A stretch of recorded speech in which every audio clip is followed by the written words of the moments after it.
Chapter 4: How to make your fitness goals happen. We've seen the basics of how to accomplish your general goals, now it's time to accomplish specific goals.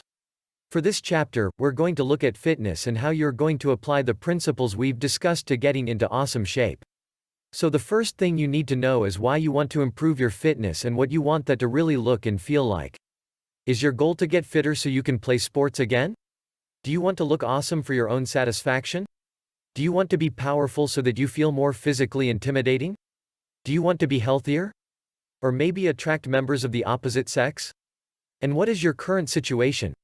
What have you tried in the past? Why has it not worked? What is your current shape and size? What are your physical strengths and best attributes? What do you enjoy doing? How much time do you have? This is all very important because it is going to drastically change the way you go about accomplishing your objectives. For example, if you are a man and your goal is to be more physically intimidating, then you might decide that it makes the most sense to bulk. This means adding the most mass possible in the shortest amount of time, in order to become a tank. It involves eating a ton of calories and even more protein, resting a lot and lifting heavy weights. On the other hand, if you want to become toned and lean to attract women, then you are going to want to eat less and get more aerobic exercise such as walking, running, skipping, etc. You also need to think about the exercise that you enjoy doing, the exercise that is practical to work into your routine, any physical limitations such as illnesses or joint problems, etc. How to set and stick to realistic goals. One of the most important considerations when coming up with a training program is making it fit into your routine. Think about when you have time free, how your energy levels are at different points during the day, and what you can do to capitalize on the moments in your routine that are free for training, etc. Fitting it in. One of the best ways to lose weight, for example, is to walk more. Walking is ideal because it burns a good number of calories without exhausting you, or making you sweaty. That means you can conveniently fit it into your routine and do it regularly without it becoming unfeasible. And most of us can easily fit more walking into our routine. For example, you might find that you can use your lunch break at work to go on a long walk.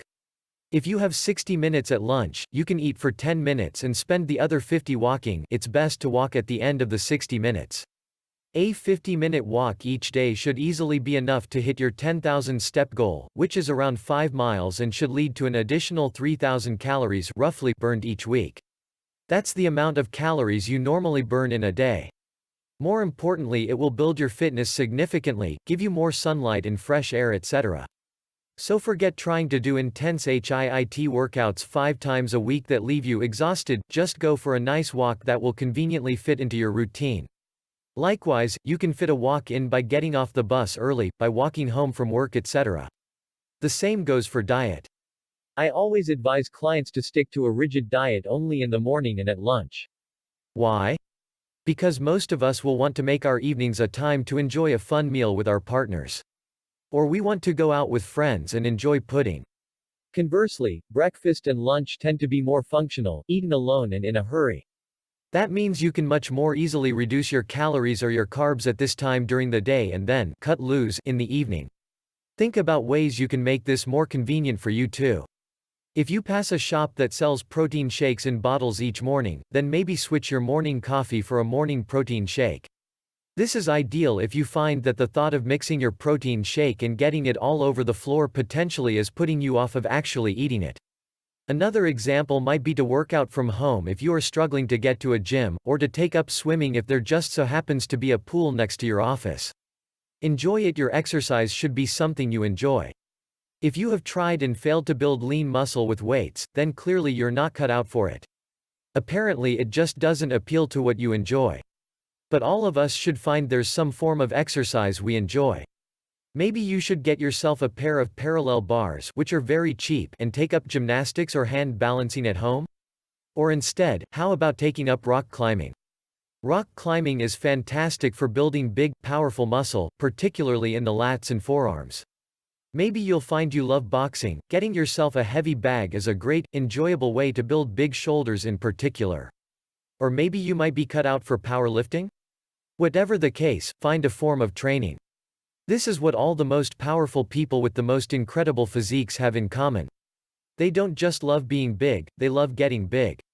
They eat, sleep and dream the gym, and they love everything from the feeling of the chalk on their hands, to hanging out with other swole people. You need to discover that passion not just for the end destination but for the journey to get there. Play to your strengths. Some people are ectomorphs naturally, some are endomorph RHS. This determines whether you're a big, bulky type or a lean, hard gainer. Where possible, try to align your goals to your natural strengths. Remember step 2? So for example, if you are an endomorph, then you can focus on becoming a massively powerful Hulk. If you're an ectomorph, then why not go for the lean look that a lot of people love? There's nothing wrong with chasing after the harder dream, of course, but if you're flexible, shoot for the one that you're already gifted in. That way, the results will come faster and you'll find it more intrinsically rewarding, more quickly. Another tip is to find role models that are similar to you. Look for people who started in your situation, people who have body types similar to your own, but who have made the very most of them. Those are the people to listen to when it comes to training advice, because they have worked with, most likely, a similar genetic starting point and similar set of circumstances in life to begin with. Take it slow. Remember what we said in the earlier chapters, a good goal for fitness should involve working out for 15 minutes, maybe even 10 minutes. Don't come up with insane strategies that involve training twice a day, or you'll find that you gain muscle quickly and lose it quickly. Be willing to see small improvements over time so you don't burn out. Conversely though, don't take it so slow as to not see results. That means you're committing just enough time to actually see progress, so that you can start to assess and judge your strategy and so that you can improve it over time. Don't do more, don't do less. By doing all of this, you should have come up with a training program that is effective for you specifically and for your lifestyle and genetics. If you have tried and failed to take up weightlifting several times in the past, then maybe it's time that you took a different approach by swimming 3 times a week after work. Or by getting a heavy bag and punching that for 40 minutes a few times a week. Maybe you just do 15 minutes of press-ups before bed. Whatever the case, start doing something right away and then experiment to find what works for you.